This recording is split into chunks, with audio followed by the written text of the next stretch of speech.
നമസ്കാരം. ശ്രീലങ്കയ്ക്കെതിരായ രണ്ടാം T20യിൽ സഞ്ജു സാംസൺ നിരാശപ്പെടുത്തുന്ന പ്രകടനം നടത്തിയിരിക്കുന്നതായുള്ള വാർത്തകളാണ് എല്ലായിടത്തും ഉള്ളത്. എപ്പോഴെങ്കിലും ഒരു ചാൻസ് കിട്ടിയാൽ സഞ്ജു മിന്നിക്കുമെന്ന് പ്രതീക്ഷിച്ചവർക്കൊക്കെ തന്നെയും എല്ലാവർക്കും നിരാശയായി മാറുകയാണ്. ശുഭ്മൻ ഗില്ലിന് പരിക്കേറ്റതോടെ തന്നെ ഇടവേളയ്ക്ക് ശേഷം സഞ്ജുവിന് പ്ലേയിങ് 11-ൽ അവസരം ലഭിക്കുകയായിരുന്നു കണ്ട കാഴ്ചയെല്ലാം. ഓപ്പണറായി ഇറങ്ങിയ സഞ്ജു ഗോൾഡൻ ഡെക്കായാണ് പുറത്തായത്. അത് വളരെയധികം വിഷമമായി മാറി. മഹേഷ് തീഷ്ണയുടെ ആദ്യ പന്തിൽ തന്നെ സഞ്ജു ക്ലീൻ ബൗൾഡായ കാഴ്ചയാണ് നമ്മൾ എല്ലാവരും കണ്ടത്. ഇത് സഞ്ജുവിനെ തന്നെ വളരെയധികം വിഷമിപ്പിച്ചു. ഗ്രൗണ്ടിൽ നിന്ന് സഞ്ജു ഇറങ്ങിപ്പോകുന്ന നേരം മുഖം നാണം കെട്ട് താഴ്ത്തിയാണ് പോയത്. പിന്തുണച്ച ആരാധകരെ എല്ലാം നിരാശപ്പെടുത്തിയാണ് സഞ്ജു പുറത്തായത്. സീനിയർ താരമായിട്ടും അവസരത്തിനൊത്ത് ഉയരാനോ ലഭിക്കുന്ന അവസരങ്ങൾ മുതലാക്കാനോ സഞ്ജുവിന് സാധിക്കുന്നില്ല. സഞ്ജുവിന്റെ മോശം പ്രകടനത്തോടെ താരത്തിന്റെ കരിയറിനെ കൂടിയാണ് അത് ബാധിച്ചിരിക്കുന്നത്. ഇനി സഞ്ജുവിന് അവസരം ലഭിക്കുമോ എന്നത് കാത്തിരുന്ന് കണ്ടറിയണം. പുതിയ പരിശീലകൻ ഗൗതം ഗംഭീറും നായകൻ സൂര്യകുമാർ യാദവും സഞ്ജുവിനെ പിന്തുണയ്ക്കുമ്പോഴും അതിനോട് നീതി കാട്ടാൻ സഞ്ജുവിന് സാധിക്കുന്നില്ല.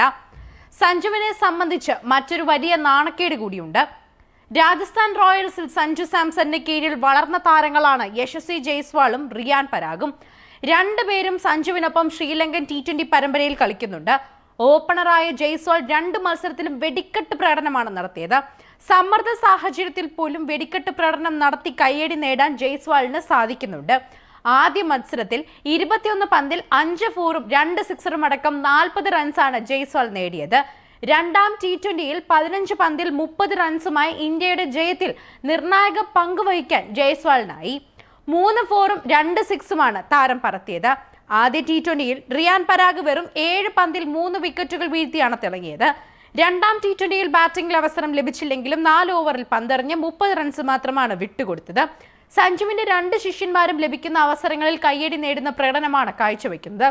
എന്നാൽ സഞ്ജുവിന് മാത്രം അവസരങ്ങളെ മുതലാക്കാനാകുന്നില്ല എന്നത് എല്ലാവരും ശ്രദ്ധിക്കുന്നുണ്ട്. സഞ്ജു നല്ലൊരു കളിക്കാരൻ തന്നെയാണ്, അതെല്ലാവർക്കും അറിയാം. പക്ഷെ ഇദ്ദേഹത്തിനെ കൊണ്ട് പ്ലേയിങ് 11-ൽ വരുമ്പോൾ ഒന്നും ചെയ്യാൻ സാധിക്കാതെ പോകുന്നതാണ് കാണുന്നത്. ആദ്യ T20യിൽ പ്ലേയിങ് 11-ന് തഴയപ്പെട്ട സഞ്ജു രണ്ടാം T20യിൽ ഓപ്പണറായി ഇറങ്ങി. ഗോൾഡൻ ഡക്കായതോടെ സഞ്ജുവിന്റെ വരുന്ന മത്സരങ്ങളിലെ സാധ്യതകൾ കൂടിയാണ് ഇത് ബാധിച്ചിരിക്കുന്നതെന്ന് പറയണം. സഞ്ജു നിരാശപ്പെടുത്തുമ്പോൾ ശിഷ്യന്മാർ തിളങ്ങുന്നു.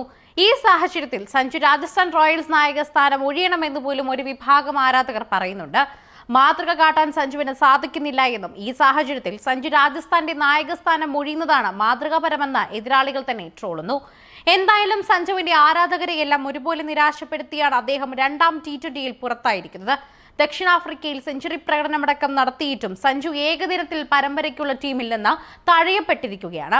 ഇപ്പോൾ T20യിൽ ലഭിച്ച അവസരത്തിൽ നിരാശപ്പെടുത്തുകയും ചെയ്തതോടെ സഞ്ജുവിനെ T20 ടീമിൽ നിന്നും തടയാനുള്ള സാധ്യതയാണ് കൂടുതൽ. പ്രതിഭാശാലി എന്ന് പറയുമ്പോഴും ലഭിക്കുന്ന അവസരങ്ങളെ മുതലാക്കാൻ സഞ്ജുവിന് സാധിക്കുന്നില്ല. ഈ സാഹചര്യത്തിൽ സഞ്ജുവിന് മുന്നോട്ടുള്ള യാത്ര കടുപ്പമാണെന്ന് തന്നെ നിസ്സംശയം പറയാം. അന്താരാഷ്ട്ര T20 ടീമിൽ നിന്ന് സഞ്ജു പുറത്തായാൽ രാജസ്ഥാൻ ടീമും സഞ്ജുവിനെ നായകസ്ഥാനത്ത് നിന്ന് നീക്കാനുള്ള സാധ്യത ഉയർന്നേക്കും. അതുകൊണ്ട് തന്നെ സഞ്ജുവിന്റെ ക്യാപ്റ്റൻസി തെറിക്കാൻ സാധ്യത കൂടുതലാണ്. എന്നാൽ സഞ്ജുവിന്റെ ആരാധക പിന്തുണയാണ് കടുത്ത തീരുമാനത്തിലേക്ക് നീങ്ങാൻ രാജസ്ഥാനെ ഭയപ്പെടുത്തുന്നത്. സഞ്ജുവിനെ നിരാശപ്പെടുത്തുന്ന പ്രകടനത്തിലും ഇന്ത്യക്ക് രണ്ടാം T20യിൽ അനായാസ ജയം നേടിയെടുക്കാനായി.